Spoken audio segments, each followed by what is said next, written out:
Hoy vamos a empezar con un tema también importante, que es el de las estrategias de prevención de la tuberculosis, sobre todo basado en el diagnóstico y tratamiento de la infección tuberculosa y las vacunas frente a la tuberculosis. Porque miren ustedes, esta es la situación que todos conocemos. Esto es el último reporte que ha hecho la Organización Mundial de la Salud. Lo hizo a finales del 2024 sobre lo que ocurría en la tuberculosis en el mundo en el 2023. Saben que siempre es lo mismo. La Organización Mundial de la Salud está todo un año compilando los datos y cortejándolos con los demás países y al final del año saca lo que ha ocurrido el año anterior. Y era una sorpresa tremendamente grande, aunque se esperaba realmente. No era una sorpresa, fue un poquito relevante el demostrar que ha sido el año que mayor número de casos se han estimado a nivel mundial desde que la Organización Mundial de la Salud tiene estadísticas. 10.800.000 casos. O sea que lejos de disminuir ha ido aumentando. Con 1.250.000 muertos de una causa que se puede prevenir, como vamos a ver ahora, y curar fácilmente. De ellos el 6% ligados a pacientes conviviendo con VIH y alrededor de 400.000 personas infectadas o enfermas, mejor dicho, de una tuberculosis resistente al fármaco más importante que tenemos para tratarla, que sería la rifampicina. Pero todo esto no lo conocemos todos. Todo esto es la enfermedad. Pero ¿de dónde vienen los enfermos? Los enfermos vienen de esa parte que a veces se nos olvidan, que son los infectados. Es que los enfermos salen de un reservorio inmenso que tiene Mycobacterium tuberculosis, que son más de 1.700 millones de personas sanas que viven en el mundo como yo, pero que están infectados. Que estamos viviendo, como yo digo, agradablemente con el bacilo dentro de mí, pero que en un momento determinado, como yo me debilite, ese bacilo va a volverse agresivo y producir la enfermedad. Ese inmenso reservorio es el que hace que haya tantos enfermos. Por lo tanto, focalizar la situación solo en los enfermos no es correcta. Por supuesto que los enfermos son la auténtica prioridad. Los enfermos son la punta del iceberg, lo que vemos realmente. Pero por debajo del iceberg, ¿de acuerdo? Hay mucho hielo que no estamos viendo, pero que es el que va saliendo a flote, que son los infectados. Por lo tanto, quedarnos tan solo en los enfermos no sería lo correcto, como hacíamos hasta hace muy poco. Hay que abordar de dónde salen los enfermos, que son los infectados, que es lo que vamos a ver ahora. Y también, ¿por qué no? Incluso tratar de que la persona no se llegue a infectar, los no infectados o no expuestos, que sería toda esa parte de agua que ni siquiera se ha producido en hielo. Esta es una realidad. La realidad es que tenemos muchos test para detectar la tuberculosis activa. Poco a poco nos vamos moviendo a algo que es importante y que vamos a ver ahora, y que se le empieza a dar mucha relevancia, y es diagnosticar a los pacientes cuando son enfermos, pero todavía no tienen clínica. ¿Por qué? Porque en ese momento los diagnosticamos y están los pacientes que apenas transmiten, aunque pueden transmitir un poco, pero sí que es cierto que tienen pocas lesiones, son fáciles de curar y no dejan secuelas, que es algo importante. Pero aún más, hay que adelantarse más. Habría que ir al diagnóstico y el tratamiento de la tuberculosis latente. Porque esta es la realidad de lo que ocurre en una persona que se infecta. En el momento que se infecta, lo tienen aquí, hay alrededor de un 5% de los que se infectan, un 10%, que la agresión del bacilo, o dijéramos, la virulencia del bacilo, es claramente superior a la capacidad microbicida que tiene nuestro macrófago alveolar, y por lo tanto se va a producir lo que se llama, desde la infección pasan a la enfermedad, se llama la tuberculosis primaria.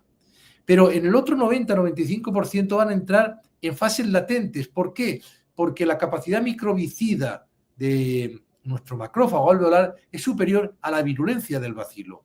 Y estos entran en fases latentes de por vida, pero luego están haciendo reactivaciones que a veces son rápidas o son lentas. Pero entre medias, miren ustedes lo que ocurren. Están que me reactivo, que no me reactivo. Están en una fase que se llama incipiente o subclínica.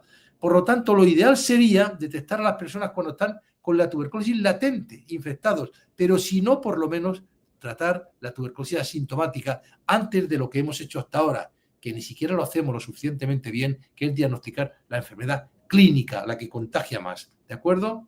Con respecto a lo que les he dicho, les traigo este documento que ha salido hace escasamente un mes o mes y medio, que es una reunión que hizo la Organización Mundial de la Salud en octubre del 2024 para tratar este tema que yo les comentaba, lo que ya llamamos tuberculosis asintomática, que se llama A pequeña con el TB, o subclínica. Antes se llamaba subclínica, ahora se le prefiere llamar asintomática. Y es que sabemos que no todas las personas con tuberculosis van a ir a los centros de salud con síntomas. porque perciben que están mal o declaran estar mal cuando se les pregunta, no porque ellos activamente vayan. Las personas con estas formas asintomáticas, que se conocen también como tuberculosis subclínica, solo se pueden identificar mediante herramientas de detección independientes, sobre todo la radiología. Y esto ha hecho que en estudios recientes hayan estimado que, fíjense que es un dato elevadísimo, aproximadamente la mitad de las personas con tuberculosis que se detectan mediante encuestas de prevalencia de tuberculosis en la comunidad no reportaron síntomas en el momento de ser consultadas. O sea que hay que buscarlos porque son un número muy importante. Por eso es importante que vayamos a hacer búsqueda activa en poblaciones seleccionadas de alto riesgo, como ahora veremos. A lo largo de la presentación de hoy voy a tocar 3 puntos concretos que creo que son de relevancia. Primero, ¿cuáles son las estrategias que tenemos de prevención y control de la tuberculosis? Segunda, una de las más importantes, que sería el diagnóstico y tratamiento de la infección tuberculosa. Y tercera, vamos a acabar con las vacunas. Empezando con la primera, miren ustedes, este sería el manejo programático de la tuberculosis, lo que se llama DDTP. DDTP, la DDT sería el control, la detección, el diagnóstico y el tratamiento. Eso es el control. Pero nosotros ahora nos estamos centrando fundamentalmente en la prevención, que sería una prevención primaria, sería evitar el contagio o la infección. Para eso sería el control de infecciones o la vacuna, que le veremos después, ¿de acuerdo? Y la prevención secundaria, que sería que una vez que ya se está infectado, no se enferme, que sería con el diagnóstico de la infección tuberculosa y el tratamiento y el TPT, que saben que le llamamos tratamiento preventivo de la tuberculosis. Y luego estaría la terciaria, que nos ocuparemos en siguientes charlas o exposiciones, que sería la detección, el diagnóstico y el tratamiento de la tuberculosis. ¿De acuerdo? Por lo tanto, como sabemos, como decimos, la medida de prevención puede ser primaria, donde se incluiría fundamentalmente medidas para que la persona no se infecte. Aquí estaría el control de infecciones, que podemos hablar en otro momento, la bioseguridad, la vacuna, que la vamos a ver después, el buen estado nutricional, el sistema inmunocompetente y la educación en salud. Luego estaría la prevención secundaria, o sea, una vez que ya se ha infectado la persona, que no enferme. Para eso tendríamos fundamentalmente el diagnóstico y el tratamiento de la infección tuberculosa y también, por supuesto, la reconstitución del sistema inmunológico en los pacientes que viven con VIH con los tratamientos antirretrovirales de gran actividad, los TARGA. Y la terciaria, que la abordaremos, como digo, en otras conferencias, sería evitar que la persona que está enferma no muera o que tenga el mínimo de secuelas. Para eso haría falta una detección de tuberculosis activa, un diagnóstico lo más rápido posible y lo más precoz posible de tuberculosis y resistencias y un tratamiento eficiente lo más corto posible de acuerdo con una supervisión centrada en el paciente del tratamiento. Bien, y esta es una diapositiva de nuestro amigo Alberto Mendoza, que lo oirán ustedes en mayo, donde pueden ver lo que haríamos ese manejo programático. Miren, esto sería una población que llamamos vulnerable, una población de alto riesgo de tener tuberculosis. Aquí estamos viendo sobre todo los contactos, los pacientes que viven con VIH, la diabetes, las inmunodeficiencias, los privados de libertad, los mineros, zonas calientes, que le llamamos a aquellas zonas donde la tasa de tuberculosis es superior a 500 casos por 100.000 habitantes, los migrantes, los indígenas, los pobres extremos, los sin hogar o los trabajadores de salud. En estos grupos y poblaciones son de alto riesgo de tener tuberculosis, por lo tanto hay que hacer búsqueda activa de casos. Se llama el tamizaje.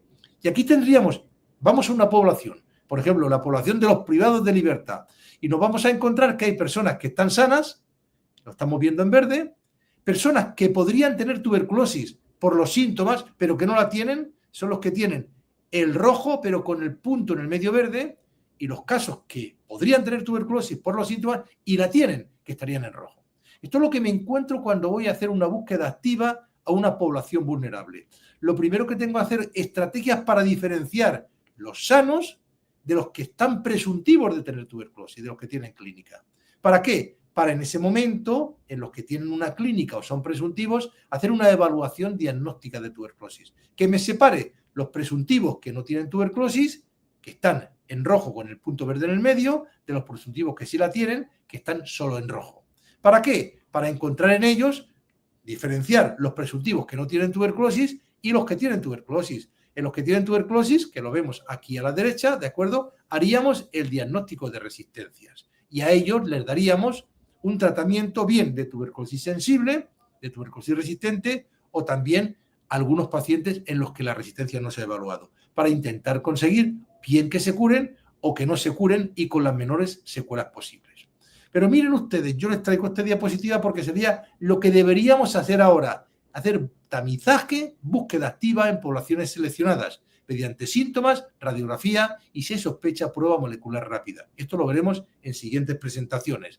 Pero es que aquí, en aquellos que pertenecen a grupos de alto riesgo, que están sanos, y en aquellos que tenían presunción de tener tuberculosis pero no la tienen, en todos ellos habría que ofrecerles o valorar al menos un tratamiento preventivo de la tuberculosis, que es lo que nos está justificando. ¿De acuerdo? Y es que no se olviden que esta fue una gráfica que sacó en el año 2015 la Organización Mundial de la Salud, donde hablaba del camino a la eliminación. Y fíjense ustedes que desde el 2015 al 2020, lo están viendo aquí arriba, se produjo un decrecer de la epidemia a nivel mundial de alrededor de un 2%.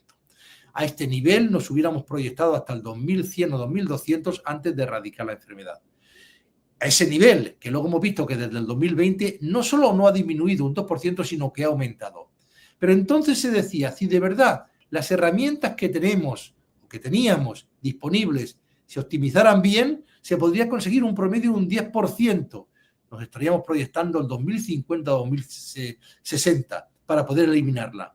Pero si se conseguía, que era lo que se buscaba, meter herramientas nuevas como una nueva vacuna, que ahora la veremos, o hacer tratamientos preventivos de la tuberculosis masivos en los que necesitan, podríamos conseguir un promedio del 17% y entonces proyectarnos a eliminar la tuberculosis en el 2035.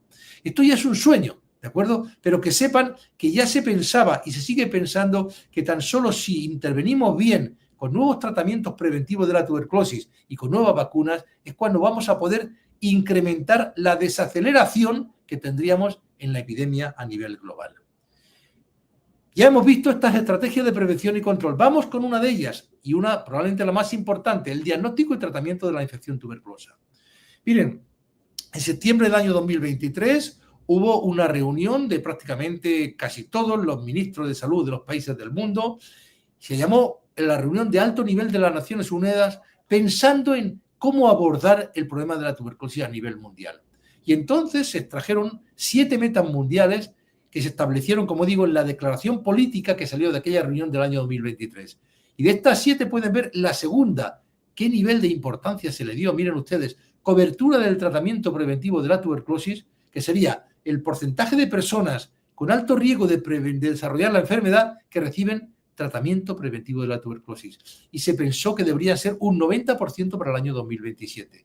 Que equivaldría a 45 millones de personas, incluidos 30 millones de contactos y 15 millones de personas con el VIH. Pero además, la 7, como están viendo aquí, sería facilitar el desarrollo y el acceso a nuevas vacunas. Las 2 charlas que nos ponen hoy. Pero vamos a ver cómo estamos en esto, ¿de acuerdo? ¿Qué pasó sobre esta segunda en el reporte mundial que dio la Organización Mundial de la Salud, como digo, hace escasamente 4 o 5 meses, a finales del año pasado, sobre lo que pasaba en el mundo en el año 2023. Pues miren ustedes, la cobertura del tratamiento preventivo en las personas que vivían con VIH, que debería ser un 90% para el año 2027, en el año 2023 fue solo un 56%. Muy lejos de conseguirlo. Pero es que además esta cobertura aún era inferior en los contactos convivientes, solo un 21%. Y respecto a las nuevas vacunas que lo ven abajo, fíjense ustedes que estamos muy lejos de lo que estaba consiguiendo. O sea que estamos muy lejos de las metas mundiales que se marcaron. Porque ahora sí que reconocemos que en el camino a la eliminación de la tuberculosis es fundamental el diagnóstico y tratamiento de la infección tuberculosa o tuberculosa latente. Ahora ya la palabra latente se le quiere quitar, tan solo infección tuberculosa. Para ello serían necesarios métodos diagnósticos de la infección tuberculosa que sean más sensibles y específicos de los que tenemos ahora. Estamos hablando de infección en personas sanas y tratamientos más preventivos, más eficaces y que puedan actuar sobre todos los infectados. ¿Saben ustedes a qué se define infección tuberculosa? Se define a la condición clínica de respuesta inmune persistente a la estimulación por antígenos de Mycobacterium tuberculosis sin evidencia de manifestaciones clínicas ni radiológicas de enfermedad tuberculosa activa. ¿De acuerdo? También se le conoce como infección TB. Y lo que les he comentado al principio de la charla, no se olviden que 1/4 de la población mundial está con esta condición. 1 de cada 4 personas son como yo, infectados sanos, que estamos y que no contagiamos nada, y estamos muy sanos, pero que estamos conviviendo con el bacilo dentro de nosotros y si nos debilitamos acabaría produciéndose la enfermedad. ¿De acuerdo? Por lo tanto, vamos a empezar por el diagnóstico de la infección. En el diagnóstico de la infección hay algunos matices que hay que resaltar. Primero, no hay un diagnóstico o una prueba diagnóstica patrón oro, gold estándar disponible. Además, no se dispone actualmente de una prueba comercializada que permita diferenciar la viabilidad de la micobacteria. Esto es lo más importante. No solamente diferenciar enfermos de infectados, sino saber cuáles de los infectados van a poder progresar a la enfermedad. Eso es lo que nos hace falta. Para entonces reducir la población a intervenir y entonces poder reforzar las estrategias del tratamiento preventivo. Las pruebas solo se recomiendan para individuos que se beneficiarán de tratamiento, como aquellos con una alta probabilidad de una infección reciente o con mayor riesgo de infección. Estamos dando en paquetes, pero deberíamos saber cuál de ellos son los que van a progresar. En la actualidad tenemos 3 técnicas o pruebas disponibles. La más antigua, y además que ya nos han hablado un poco, ¿de acuerdo?, por el patrocinador de la charla, sería la prueba cutánea de la tuberculina. ¿Saben ustedes cómo se realiza un mantús? El mantús, saben ustedes que se pone la PPD en esa situación y se acaba viendo la induración que se produce. Pero vamos a verlo detenidamente. ¿Qué hacemos? En la dermis del paciente inyectamos tuberculina. La tuberculina es un filtrado de Mycobacterium tuberculosis. Son proteínas sacadas del bacilo. Por lo tanto, no son bacilos vivos. Por lo tanto, la capacidad de producir inmunidad de la tuberculosis es nula. ¿Qué ocurre entonces? Que si yo le pongo proteínas del bacilo a una persona en el antebrazo, como vemos aquí, si esta persona ha sido previamente infectada por Mycobacterium tuberculosis, nuestros linfocitos T, de memoria, van a reconocer esa proteína como algo que ya les agredió y ¿qué van a ir? Van a ir y van a atacarlo. Luego, esta tuberculina, si la persona está infectada, va a hacer que los linfocitos T lo reconozcan, vayan a liberar una serie de citoquinas que van a producir una respuesta inflamatoria en la zona y generando una induración visible y palpable. ¿De acuerdo? Ahora, si esta tuberculina yo se la pongo a una persona que no se ha infectado, como no pueden producir inmunidad, pues no pasa nada, porque los linfocitos T no reconocen esas proteínas y no se produce la induración. Algo importante que vamos a razonar después. Cuando yo ponga una tuberculina es porque he seleccionado bien a la persona que se la estoy poniendo. Por lo tanto, el límite de positividad tiene que ser 5 milímetros. Que así que sí que hay veces un poquito de controversia o discrepancias con algunos libros, incluidos recomendaciones internacionales que hablan de 10 milímetros, que luego le voy a decir yo por qué no es correcto, ¿vale? Primero, ¿qué hay que hacer con la tuberculina? Hay que estandarizarla, que no es que sea muy difícil, pero tampoco es tan sencillo. Recuerden que ahora mismo el patrón oro de la tuberculina es la PPDS, se llama PPDS por estándar y porque fue Florence Schaefer el que la descubrió, la descubrió en el año 1934. Luego, si yo quiero utilizar una tuberculina, se tienen que testar frente al patrón oro. Por ejemplo, la tuberculina que más se utiliza en el mundo es la RT23. Bueno, la cantidad que se tiene que utilizar para estandarizar la tuberculina serían 5 unidades de PPDS en 0,1 centímetros cúbicos. Bueno, pues la RT23 tiene el doble de biopotencia que la S, por lo tanto, si quiero utilizar RT23 hay que utilizar 2 unidades y no 5. La técnica de administración, la ideal es hacer la intradérmica con la técnica que ideó Charles Mantous en el año 1908.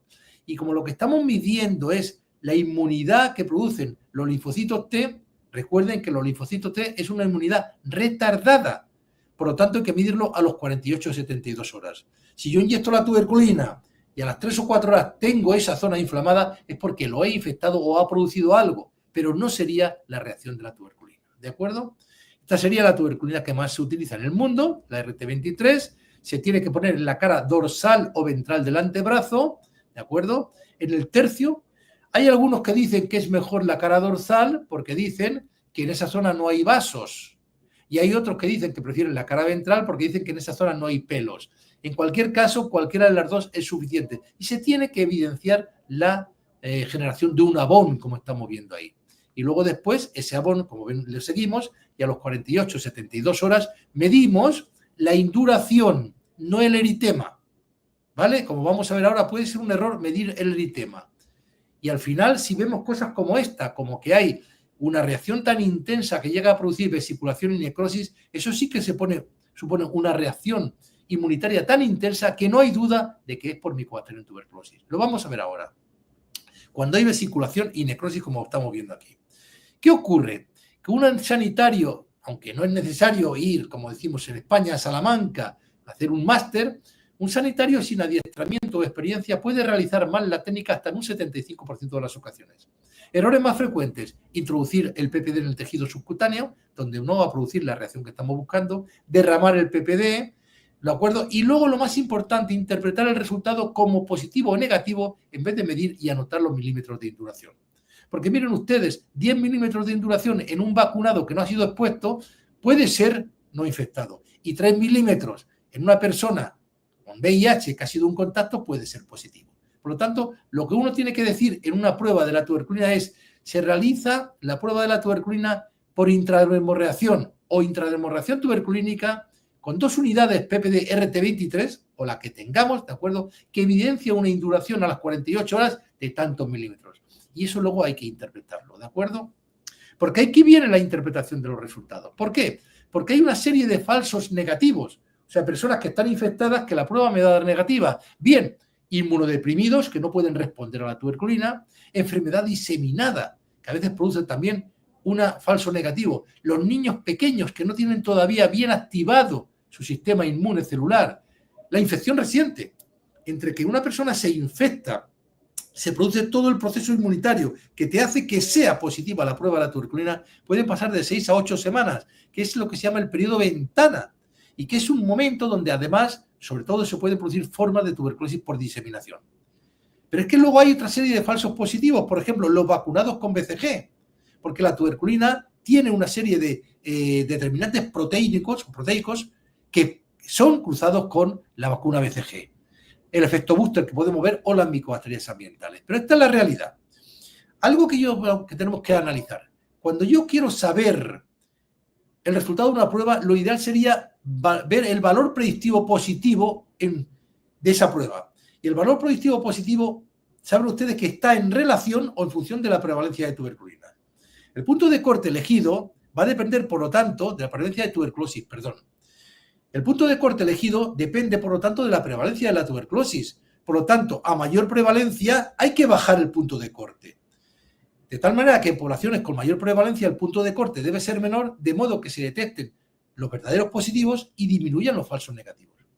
¿Qué ocurre si yo voy a una comunidad donde la prevalencia de que estén infectadas, voy a estudiar, sea del 1%? Bueno, aquí la probabilidad es tan baja que si hay 2 o 6 milímetros, lo más probable es que sean micobacterias atípicas o ambientales. Luego, con 6 milímetros aquí, la probabilidad de que sea un infectado es de un 27%. O sea, habría que subirse a muchos milímetros en poblaciones con muy baja prevalencia de tuberculosis para que de verdad tengamos un valor predictivo positivo muy elevado. Pero ¿qué ocurre cuando yo voy a una población donde ya tan solo la probabilidad de que estén infectados es un 30%? Eso es bastante, o sea, el 30% es menos de lo que suelen tener los contactos. Luego, en esa situación, tan solo con 6 milímetros, el valor predictivo positivo es de un 94%. Luego, ¿para qué subir? Y en otros grupos de riesgo donde la probabilidad de que estén infectados aún sube un 80%, también son 6 milímetros. Por lo tanto, cuando yo voy a poblaciones donde la probabilidad de que estén infectados o de que padezcan la enfermedad es elevada, en esa situación subir los milímetros para nada nos ayuda. Al contrario, nos va a quitar infectados que se beneficiarían de un tratamiento preventivo que no se lo voy a dar porque estoy considerando 10 milímetros. ¿De acuerdo? Por lo tanto, la pregunta, ¿cuántos milímetros de induración para que interpretar una prueba de la tuberculina como positiva? Recuerden, primero, la prueba de la tuberculina, como toda prueba diagnóstica, tiene unas indicaciones concretas, ¿de acuerdo? Que las estamos viendo, las vamos a ir viendo. Por lo tanto, la primera gran conclusión es no hacer prueba de la tuberculina indiscriminadamente. Como todos sabemos, tan solo se debería poner una prueba de la tuberculina, tan solo se debería hacer una prueba diagnóstica cuando de sus resultados se derive una intervención terapéutica, si no, ¿para qué lo hago?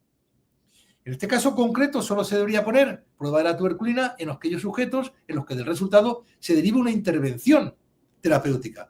Hay solo 2 intervenciones terapéuticas en tuberculosis: tratamiento en los enfermos y tratamiento preventivo en los infectados. Luego, ¿para qué me aportaría a mí algo la prueba de la tuberculina para decidir un tratamiento de la tuberculina? Tan solo en niños, donde sabemos que una prueba de la tuberculina me puede aportar algo al diagnóstico de la enfermedad. Luego aquí no habría más. Y para el tratamiento preventivo los infectados tan solo sería en los grupos de alto riesgo que sabemos. En estos grupos de alto riesgo incrementar los milímetros apenas si aumenta el valor predictivo positivo, como hemos visto en la diapositiva anterior. Conclusión, el límite ideal sería 5 milímetros. Y en algunos casos incluso 3 milímetros, por ejemplo, en un infectado por VIH, en una persona viviendo con VIH que está muy inmunodeprimido, hasta podría ser positivo. Pero en términos programáticos, si yo selecciono bien a las personas que le voy a hacer el estudio, debería poner los 5 milímetros. Sabemos que hay nuevas tuberculinas, como las están viendo aquí, que tratan de ganar en precisión y en seguridad, pero todas las tuberculinas les pasa lo mismo, y es que tienen determinantes antigénicos que se comparten fundamentalmente con la vacuna BCG. Por lo tanto, los inconvenientes de la tuberculina, sin dejar de decir que sigue siendo una prueba muy buena, es que algunos de los constituyentes proteicos del PPD, de la tuberculina, son compartidos por la Mycobacterium ambientales y por Mycobacterium bovis y nos pueden dar falsos positivos. Pero además, como hemos visto antes, podría haber una falta de respuesta en pacientes con alteraciones de la inmunidad celular, inmunodeprimidos. Esto me daría falsos negativos. Puede haber errores en la administración y subjetividad en la interpretación de los resultados. Gente que interpreta o lee el eritema, por ejemplo. Se precisa una segunda visita de lectura.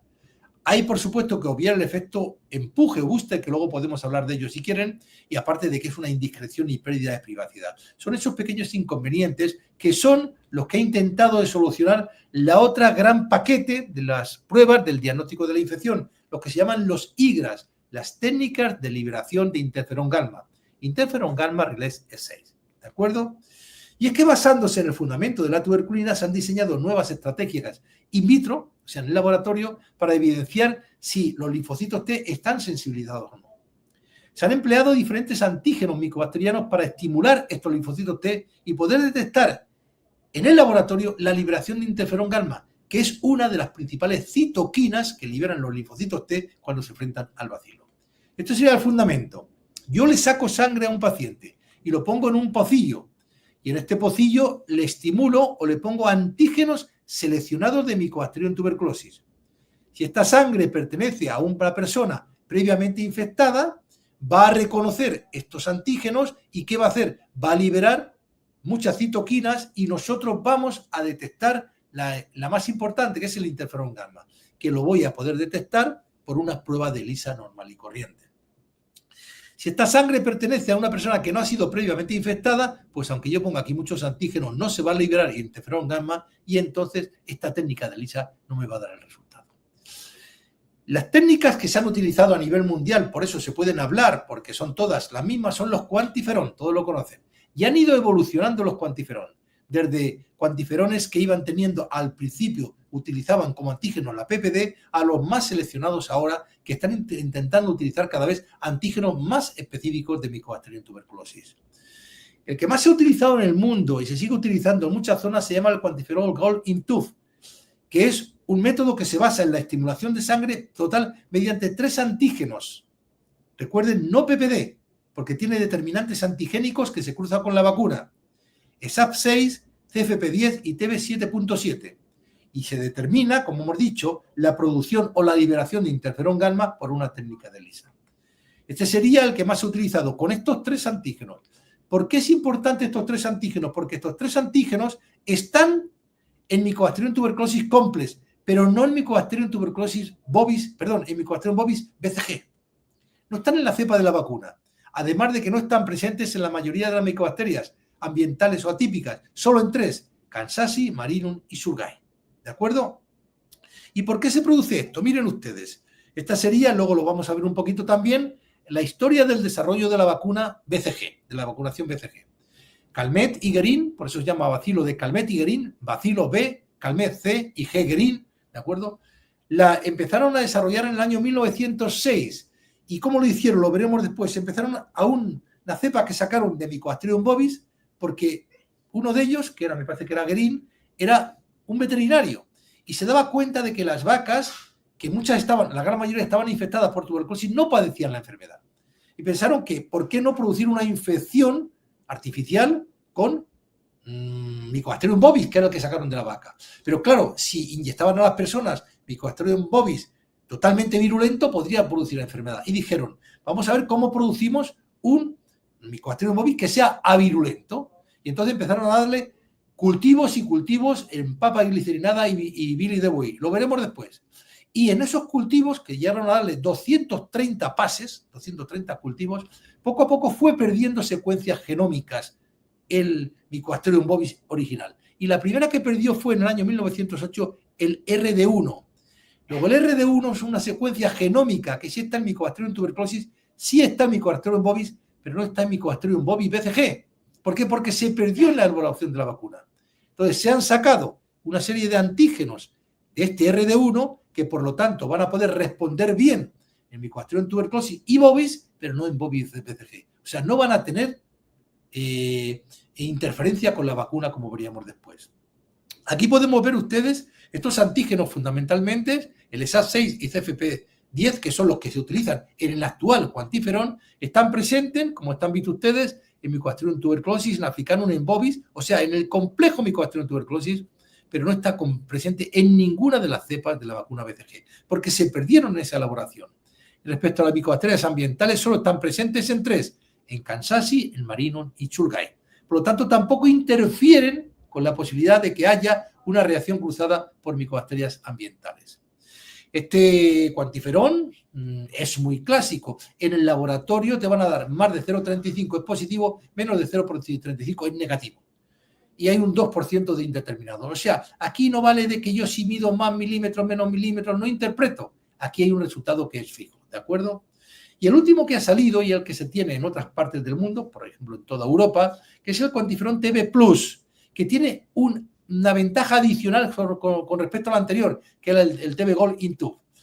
¿Por qué? Porque se reconocía que los siglas tenían limitaciones, como sensibilidad reducida en niños y pacientes inmunocomprometidos, incluyendo VIH, fallo para discriminar entre infección y enfermedad, que lo siguen teniendo, y sobre todo la pobre correlación entre el riesgo de progresión a enfermedad de un infectado, que es lo que buscamos. Y eso se buscó y se alió. Miren, aquí a la izquierda tienen ustedes el originario, el que hemos hablado antes, el Gold Intub, donde tiene tan solo un tubo con antígenos que mide y al que se le ponen estos 3 antígenos, ESAP6, CFP10 y TB7.7, ¿de acuerdo? En un solo tubo que mide actividad de linfocitos TCD4. ¿Cuál es la gran ventaja del actual TB Gold In Plus? Pues miren ustedes que además del mismo tubo que tenía ya el anterior, se le ha añadido un tubo 2, ¿de acuerdo? Donde se mide actividad de los CD8. Luego tiene 2 grandes ventajas. Primero, utiliza un antígeno menos, el TB7.7, que tiene menos relevancia. Pero lo más importante es que mide actividad CD4 y CD8. ¿Por qué? Porque se ha visto que cuando hay mucha actividad de los CD8 se correlaciona más con tuberculosis activa comparado con la infección tuberculosa. Y además hay mayor actividad, sobre todo en pacientes infectados por VIH y en niños jóvenes. O sea, como si dijéramos, está queriéndote dar un dato más de los infectados que pueden progresar a la enfermedad. Y es cierto que es mejor, pero sigue sin darnos la información más importante, de verdad los infectados que van a progresar a la enfermedad. Como sabemos, las células CD8 específicas frente a Mycobacterium tuberculosis se correlacionan con una carga micobacteriana aumentada y son más frecuentemente encontradas en pacientes con tuberculosis pulmonar con baciloscopía positiva. O sea, como si dijéramos que aquellos que tienen el tubo 2, el CD8 lo tienen mayor que el tubo 1, el CD4, podría haber como una mayor actividad de los linfocitos y podría indicarnos que eso puede que tengan un mayor riesgo de progresar a la enfermedad. Pero como digo, puede. Todavía falta bastante para poder avanzar en esto, ¿de acuerdo? Y está a punto de salir, pero ya llevan mucho tiempo diciéndolo y no sé qué pasa para que no salga el Kia Rich, que sería el ideal, porque miren, sería en cada uno de estos test habría un cuantiferón que se podría hacer en el nivel periférico. O sea, sería llevar el diagnóstico de la infección al nivel más periférico. Porque el problema que tienen los cuantiferones es que hay que sacar sangre y hacer una ELISA. O sea, que hay que tener un laboratorio. No es una prueba de diagnóstico en terreno. ¿De acuerdo? Aquí tienen ustedes el Kia Rig, que parece muy prometedor, no sabemos por qué no ha salido, y tienen aquí, por ejemplo, las ventajas del Kia Rig comparado con el quantiferón TV Plus, el que tenemos. Primero, en el Kia Rig hay que utilizar menos sangre, tan solo 1 mililitro de sangre.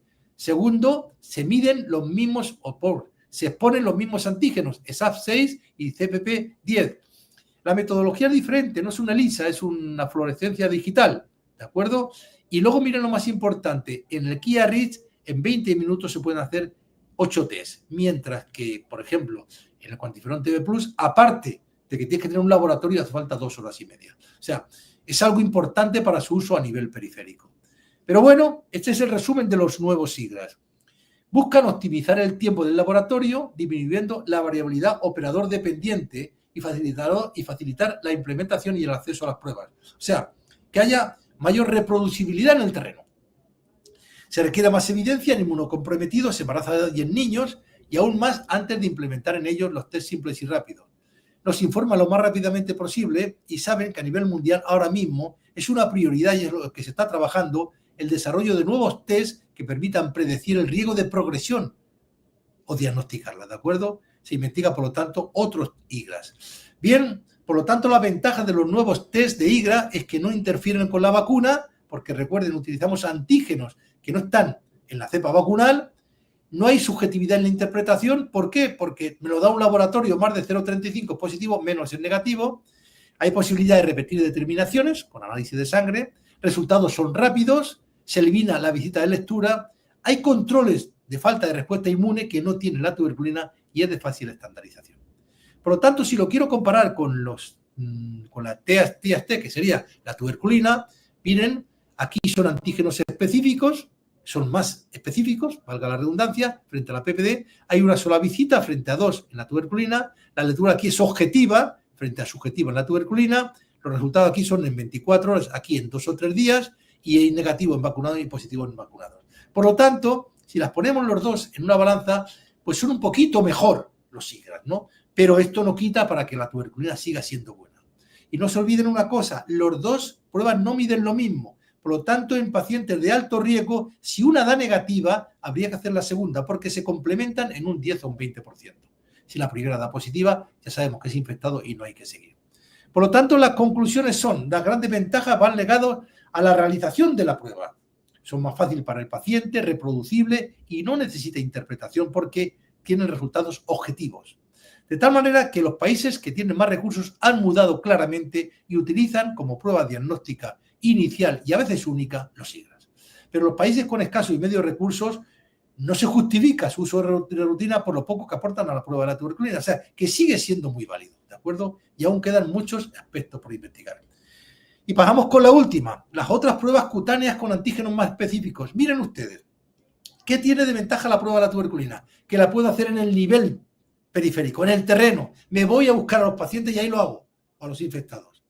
¿De acuerdo? ¿Qué tiene de desventaja? Que utiliza la PPD, que tiene menos especificidad que los otros antígenos. Pues, ¿qué es lo ideal? Sacar una prueba cutánea parecida a la tuberculina, pero no utilizar la tuberculina, utilizar los antígenos de Mycobacterium tuberculosis que se utilizan en el IGRA. O sea, buscar la gran ventaja de la tuberculina y la gran ventaja de los IGRAs. En los últimos años, como sabemos, se han desarrollado y comercializado pruebas cutáneas que, al contrario de lo que ocurre con la prueba de la tuberculina, contienen únicamente antígenos altamente específicos del complejo Mycobacterium tuberculosis, que son los que están en los IGRAs. De esta manera, se guarda la gran ventaja de poderlo hacer en terreno, ¿de acuerdo? Pero se incrementa la especificidad con respecto a la prueba de la tuberculina, sobre todo en personas vacunadas. La administración se realiza también mediante el método de Mantoux, es igual que la prueba de la tuberculina, pero sin tuberculina, y se mide lo mismo, los milímetros del diámetro transversal de la induración tras 48 o 72 horas. La interpretación de la prueba se basa en los mismos criterios de la prueba de la tuberculina. Estos ya están ahora mismo comercializados, el CITB, el Diaz Quintet, o sea, tenemos ya varios. Esto es una empresa que viene, un camino que viene en avance claramente, ¿no? Y ya sabemos de tal manera que hace ya, no llega a 2 años, que ya la Organización Mundial de la Salud hizo una comunicación rápida defendiendo estas pruebas cutáneas con los antígenos que se utilizan para los IGRAs. Porque es tan sensible como la prueba de la tuberculina y los IGRAs, pero es una especificidad similar a los IGRAS, pero mejor que la prueba de la tuberculina. No tiene problema de seguridad y se puede hacer en el terreno. Pero bueno, se sigue trabajando también en innovaciones recientes en el diagnóstico de la infección tuberculosa. Aparte de múltiples mejoras en las plataformas que hemos visto, se están desarrollando IGRAS ultra rápidos mediante técnicas microfluídicas, miniaturizadas y otras basadas en citometría de flujo. O sea, IGRAS todavía más rápidos y más sensibles. Además, lo más importante, se están estudiando biomarcadores inmunológicos y pruebas moleculares y transcriptómicas que muestran el valor predictivo que tiene, o sea, de qué manera nos podemos aproximar al que va a poder desarrollar la enfermedad.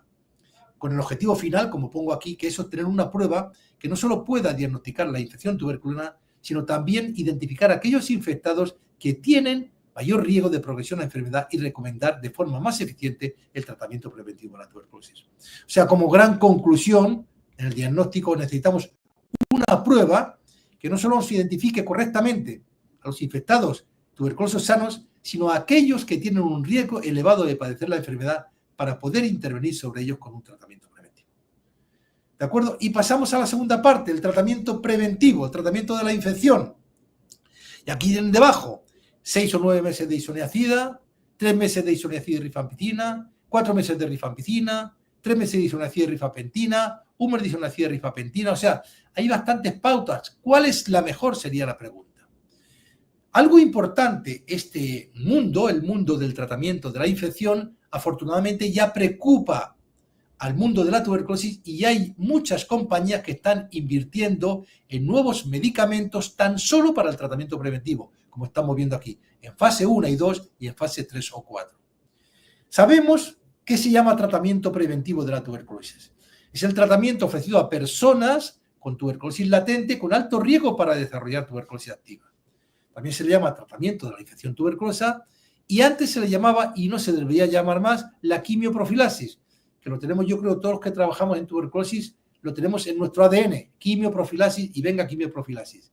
Y en su tiempo se llamó el TPI, que era la terapia preventiva con isoniazida, pero eso ya se ha abolido porque ahora recomendamos, si es posible, no utilizar isoniazida. Lo primero que hay que hacer cuando vamos a hablar de tratamiento preventivo es identificar las poblaciones que requieren estos tratamientos. Ya volvemos al inicio, recuerden, las poblaciones de alto riesgo. Luego, una vez que tengo identificada esa población, tengo que hacer un algoritmo para descartar que la persona está infectada y no tenga enfermedad.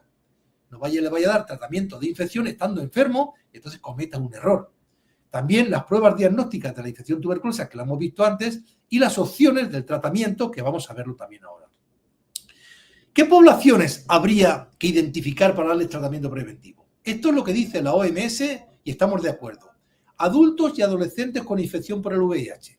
Aquí se debe dar independientemente de que reciban antirretrovirales o no, de que estén embarazados o no, o de que hayan recibido incluso previamente tratamiento para la tuberculosis. Y aquí sería independientemente del grado de inmunosupresión y del resultado del PPD o IGRA. O sea, en los adultos y adolescentes con infección por el VIH no está indicado de manera rutinaria el realizar una prueba de diagnóstico de la infección previo a dar el tratamiento preventivo. Pero esto es una reclamación global a nivel mundial. Yo creo que ahora mismo, y en mi posición firme, en América Latina estamos en una condición diferente a lo que pasa con África o con Asia. Y creo que debemos caminar a que previo a iniciar un tratamiento preventivo hagamos una prueba de diagnóstico de la infección, incluido en los pacientes adultos y adolescentes infectados por VIH. Si no lo tenemos, por supuesto que hay que dar un tratamiento preventivo, pero sería, dijéramos, un toque más de calidad en la atención. En los infantes y niños con infección por el VIH, en los menores de 12 meses, solo si es contacto de una persona con tuberculosis. Y en los mayores de 12 meses, independientemente del contacto. Y miren ustedes, todos los niños con VIH que han sido tratados exitosamente por TB también pueden recibirla. No digamos que sea obligatorio. Contactos, una doble o una diferencia. Los menores de 5 años. A esto también hay que dárselo a todos. Independientemente de que le podamos hacer o no una PPD o un IGRA. O sea, de una prueba diagnóstico de la infección. Pero vuelvo a decir lo mismo que he dicho para el VIH. Yo creo que en América Latina tenemos que caminar a una excelencia en el manejo clínico, en la calidad de la atención y por lo tanto creo que deberíamos caminar a que toda persona que vaya a recibir un tratamiento preventivo, previamente le hagamos un diagnóstico de la infección para hacer un tratamiento oportuno. Si no lo tenemos, en los menores de 5 años hay que darlo siempre, ¿de acuerdo? Contactos. Y en los mayores de 5 años, ¿de acuerdo? Aquí sí que hay que valorarlo y aquí sí que sería deseable confirmarlo mediante una prueba de diagnóstico de la infección, un IGRA o un PPD. Contacto de pacientes con tuberculosis MDR, también habría que hacerlo. Vamos a ver después con qué tratamiento. Y hay otros grupos de riesgo que son personas que van a incrementar o van a iniciar tratamiento con fármacos biológicos anti-TNF, diálisis, trasplante y silicosis. Esto sí que deberíamos en todos ellos hacer una prueba de diagnóstico de la infección y si da positiva, dar un tratamiento preventivo de la tuberculosis. Y luego se dice a considerar grupos donde se puede considerar, pero no está recomendado de manera sistemática. Aquí están los prisioneros, los privados de libertad, los trabajadores de salud, los inmigrantes de países de alta carga, gente sin hogar y usuarios de drogas, y no es recomendado sistemáticamente para diabéticos, alcohólicos, fumadores, desnutridos, a menos que pertenezcan a grupos previos. Dice sistemáticamente, pero puedes recomendarlo. Eso es algo, como decimos, no es una decisión individualizada, ¿de acuerdo? Lo segundo que hemos dicho, una vez que ya voy a decidir intervenir con un grupo, bien, porque pertenece a un grupo de riesgo muy elevado, donde decido intervenir con tratamiento preventivo sin realizar prueba de diagnóstico de la infección, o bien en un grupo donde he realizado prueba de diagnóstico de la infección y está dado positiva, ¿de acuerdo? Antes de empezar un tratamiento, tengo que seguir un algoritmo para descartar tuberculosis activa. Es importante, lo tienen aquí y yo les voy a compartir estas diapositivas, que por otra parte seguro que ustedes se las conocen. Y vamos al final. ¿Cuál es el mejor tratamiento de la infección tuberculosa latente o infección tuberculosa a secas? ¿De acuerdo? Miren ustedes, durante 40, 50 años se ha dado solo isoniazida. Y al principio creíamos que podía ser un buen fármaco, pero cuando descubrimos cómo trabaja isoniazida, descubrimos que es un mal fármaco. Porque isoniazida es un fármaco bactericida, sobre todo en las poblaciones de Mycobacterium en tuberculosis. Por lo tanto, es un excelente fármaco cuando hay mucha replicación bacilar. O sea, cuando hay una tuberculosis muy activa, con baciloscopía positiva y con cavernas. Pero como su actividad esterilizante es muy pobre, su acción frente a los bacilos latentes o semilatentes, que son los que tiene el infectado, es muy pobre. Conclusión, isoniazida no es el fármaco ideal para el tratamiento de la tuberculosis latente, tratamiento preventivo. ¿De acuerdo? No es el fármaco ideal. Por su prácticamente sola actividad bactericida, isoniazida, dada como tratamiento preventivo, por lo tanto, solo puede actuar en situaciones donde hay al menos una pequeña replicación bacilar, por eso en muy pocos grupos de riesgo, cuando hay una infección primaria porque está todavía la pelea con el macrófago, a ver qué está ocurriendo, cuando hay VIH porque hay inmunodepresión y hay mayor replicación bacilar, tuberculosis residual e inmunodeficiencias. O sea, por eso, cuando damos isoniazida, tan solo en grupos donde se presume que puede haber alguna pequeña replicación bacilar, va a actuar. Y eso sí, dando muchos meses para dar con la posibilidad de que haya esa replicación. Por lo tanto, la isoniazida solo protege en grupos muy concretos y durante muchos meses. La auténtica realidad es que el fármaco ideal para un tratamiento preventivo debería tener una muy buena actividad esterilizante. Por lo tanto, deberían ser fármacos fundamentalmente basados en buena actividad esterilizante. Y aquí viene la evidencia que se ha acumulado en los últimos 10-15 años. Publicación ya un poquito antigua, de hace casi 14 años, ¿de acuerdo? Donde se demostraba que un esquema de tratamiento de 3 meses y rifapentina, saben que la rifapentina es un primo hermano de la rifampicina que tiene una larga vida media, alrededor de 15 días, 3 meses de isoniazida y rifapentina dada una sola vez por semana, o sea, 12 dosis, era igual de eficaz. Esto fue una revolución, o sea, podíamos bajar el tratamiento preventivo de 9 a 3 meses.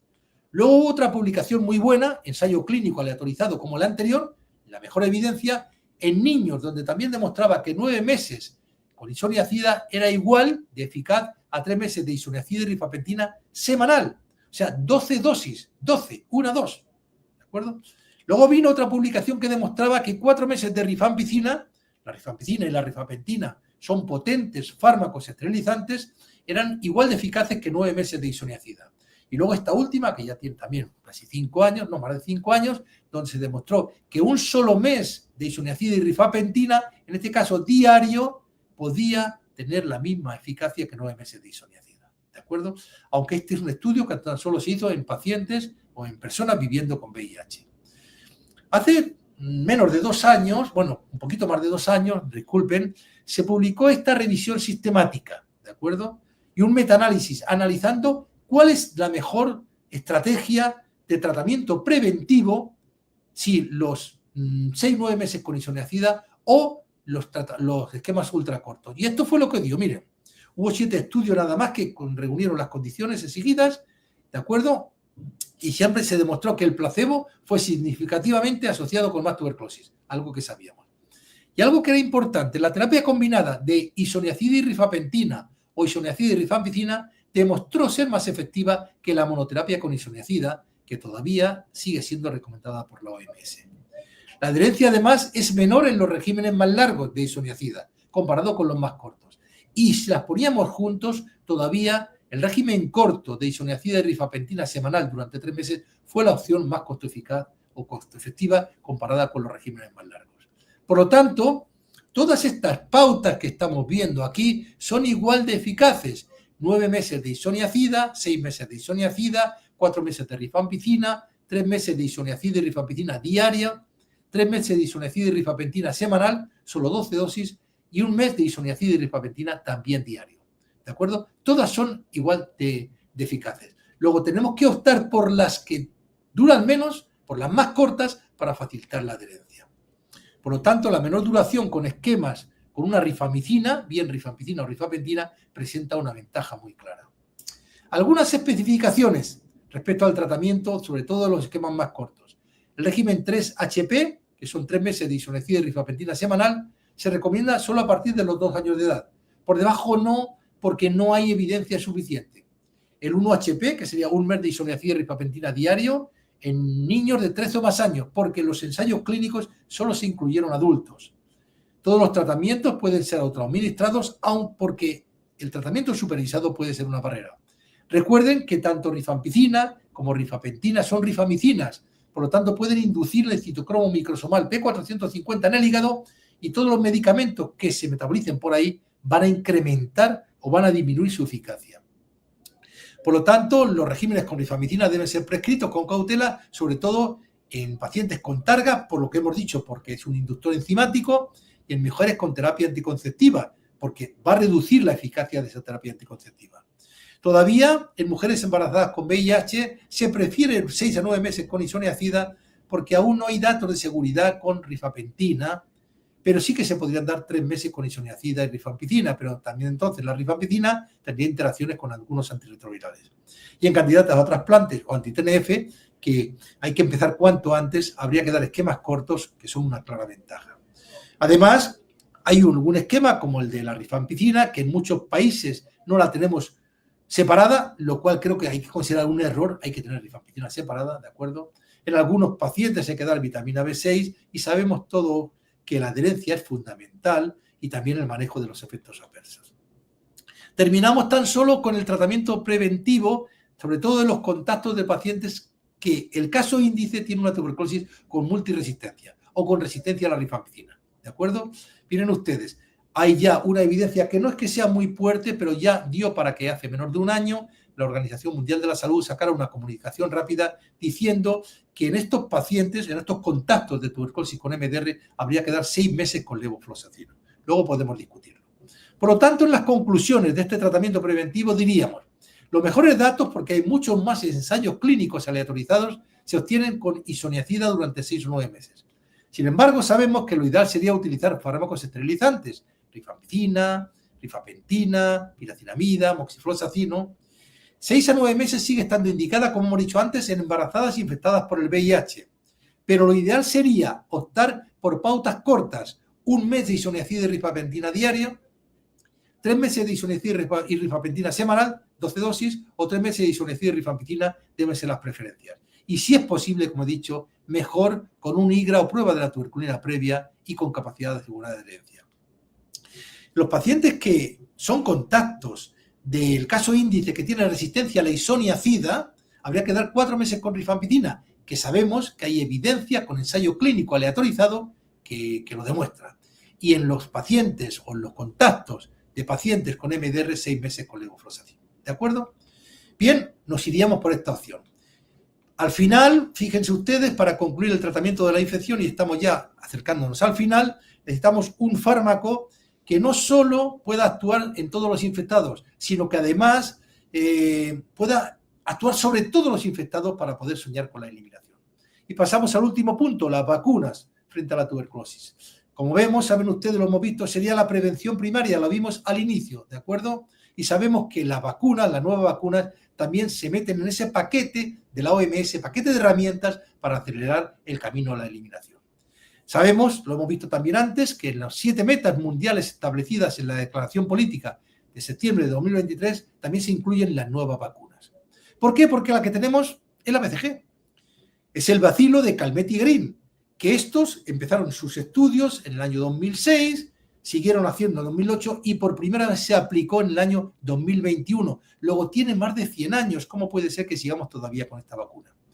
Y así fue como la elaboraron Calmette-Guerin. Iniciaron las investigaciones en el año 1906 a partir de una cepa de Mycobacterium bovis, ¿de acuerdo?, de una vaca con mastitis tuberculosa.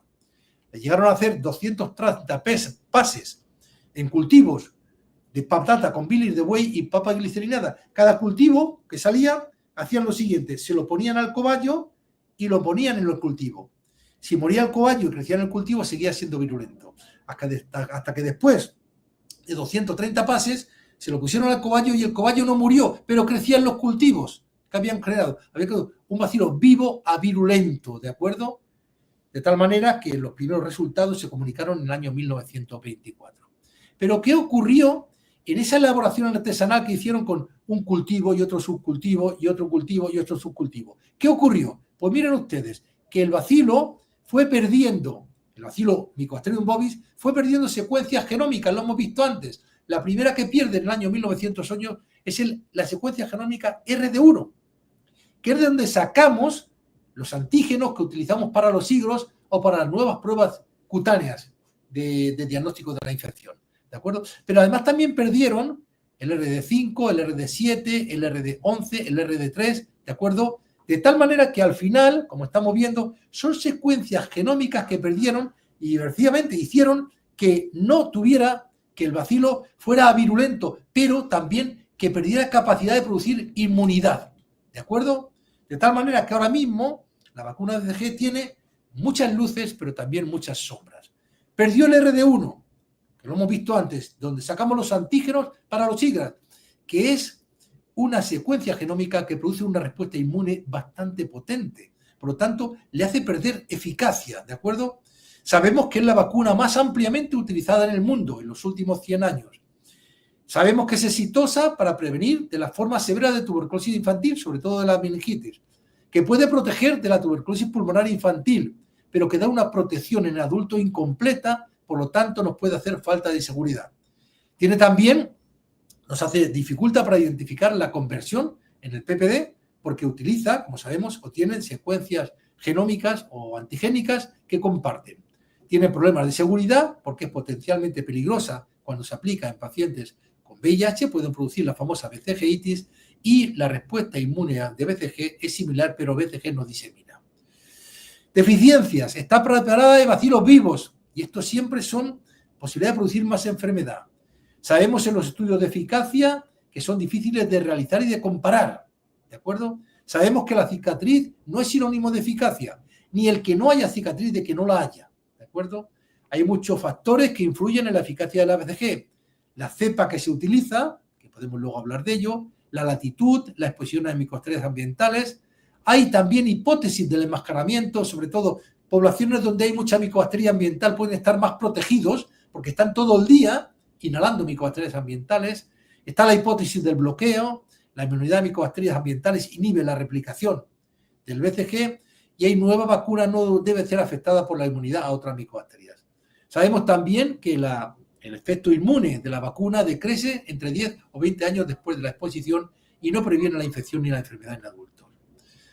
En el año 74 se incluyó en el calendario vacunal de la OMS, ¿de acuerdo?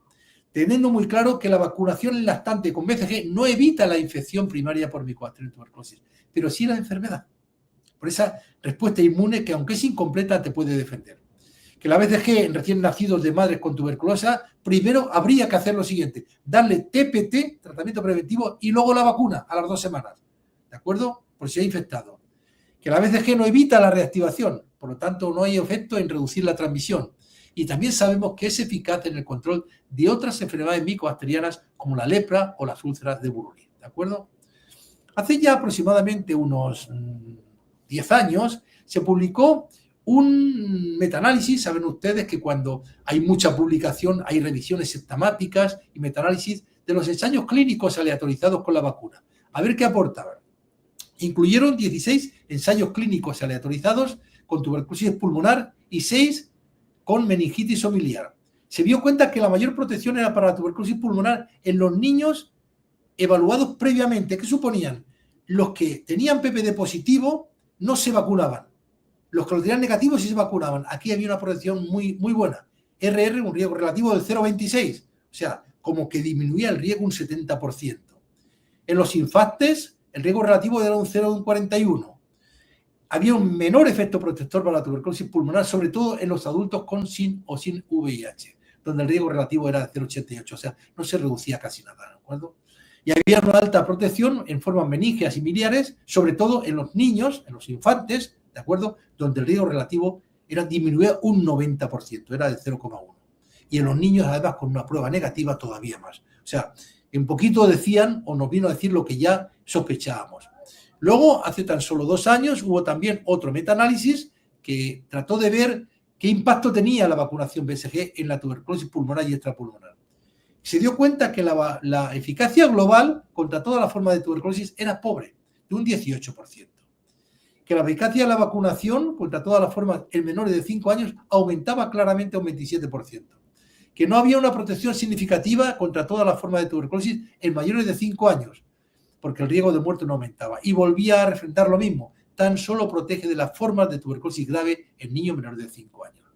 De tal manera que esta es la posición de la OMS. Por supuesto, una estrategia universal de vacunación al nacer. En países o entornos con una alta incidencia de tuberculosis o alta carga de lepra, está indicado una dosis única de BCG a todo recién nacido sano en el nacimiento.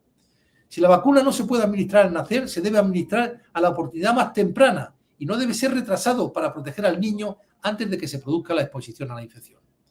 Vacunar a niños mayores no vacunados con PPD o IGRAS, adolescentes y adultos en lugares con alta incidencia. O sea, si no se han vacunado, en los niños que todavía tienen poca edad, intentar, si hay mucha incidencia de tuberculosis, también vacunarlos. O hay alta carga de lepra. Y algo importante, se posiciona de algo que de verdad nos gustó verlo, sobre la revacunación. Y demuestra o dice que los estudios han demostrado una evidencia mínima o nula de beneficio adicional de la vacunación repetida con BCG contra la tuberculosis o lepra. Por lo tanto, no se recomienda la revacunación incluso si la reacción de la prueba de la tuberculina o el resultado del IGRA es negativo, ¿de acuerdo? Y también lo último, lo hemos dicho antes, que la ausencia de una cicatriz después de la vacunación no es indicativo de falta de protección, ya lo vimos antes. Bueno, por lo tanto, hay que trabajar nuevas vacunas. Hay 2 tipos de grupos trabajando en vacunas. Los de preexposición, o sea, tratar de trabajar en vacunas que eviten la infección, que estarían aquí a la derecha, ¿de acuerdo? Las preexposiciones, y vacunas que trabajen sobre los que ya están infectados para intentar de eliminar la infección o evitar la reinfección, ¿de acuerdo? Es importante. Las nuevas vacunas tienen 4 objetivos. Primero, prevenir la enfermedad. Segundo, enfermedad recurrente. Tercero, prevenir la infección establecida en pacientes no infectados previamente, que sería la ideal. Y cuarta, actuar como inmunoterapia coadyuvante, que a veces se ha utilizado. Hay una serie de desafíos en el desarrollo de nuevas vacunas. Primero, hay falta de incentivos, porque es una enfermedad de pobres que no les gusta invertir a las grandes casas comerciales. También la ausencia de biomarcadores fiables, señales prospectivas del riesgo de tuberculosis o correlación con la protección. No está claro si los modelos animales predicen la protección en humanos. Además, cuando se hacen ensayos clínicos con vacunas, se necesitan muestras de gran tamaño, sobre todo en las fases para demostrar la eficacia. Hay múltiples efectos diana, pueden prevenir la infección, evitar la enfermedad y lograr la eliminación de las bacterias junto con los antibióticos a la enfermedad activa. De tal manera que la nueva vacuna debería ser capaz de proporcionar una protección suficiente a la población ya vacunada con BCG. O sea, lo ideal sería no solo a los no vacunados, porque es que hay ahora mismo no sé si son 1.000 o 2.000 millones de personas vacunadas en el mundo, sino también que se le pudiera dar a los no vacunados para protegerles. Estos son los tipos de vacunas en estudio, unos con vectores virales, otros adyuvantes, otros que trabajan sobre micobacterias vivas, bien inactivadas, incluso algunos como el MTVAC de nuestro amigo Carlos Martínez Zaragoza, que está trabajando con Mycobacterium tuberculosis atenuado y que está ya en fase clínica 3. Bueno, tan solo muy por encima, ensayos clínicos aleatorizados de relevantes que se han publicado en New England, por ejemplo con una de las vacunas que se están probando, donde demuestra que la revacunación con BCG tiene algún efecto adicional, en este caso concreto. Esta otra, donde muestra una eficacia del 49,6%, pero como ven, siguen siendo eficacias pobres. O sea, si queremos que la vacuna ayude a eliminar la tuberculosis, debería dar una protección de al menos del 90%, para que de verdad podamos prevenir no solo la infección, sino en los infectados también evitar la enfermedad. Esto sería el pipeline, o sea, el camino, o digamos, la hoja de ruta que se está marcando ahora mismo y todas las que tenemos en la actualidad. Como están viendo ustedes, hay 4.309 y 6.15 de ellas. Y aquí ven ustedes, por ejemplo, la que decíamos en el MTVAC, que estaría, que es donde está la que hemos dicho aquí, de Zaragoza, que es con Mycobacterium tuberculosis vivo. Por lo tanto, sí que se está invirtiendo mucho, pero aún queda bastante. De tal manera que a esto que estamos hablando, una pregunta, ¿una vacuna contra la tuberculosis 100% eficaz? Es que es complicado, porque la complejidad del genoma de Mycobacterium tuberculosis y de la respuesta inmune constituyen una barrera difícil de superar. Además, la posibilidad de latencia de Mycobacterium tuberculosis lo complica aún más. Fíjense ustedes, qué mejor vacuna que una persona que se ha enfermado de la tuberculosis y se ha curado. Mejor no puede estar protegido. Y eso no protege el 100% de la posibilidad de una reinfección. Sabemos que algunas personas curadas, si se ponen a bacilos de otra cepa que sean muy violentos, se podrían también enfermar.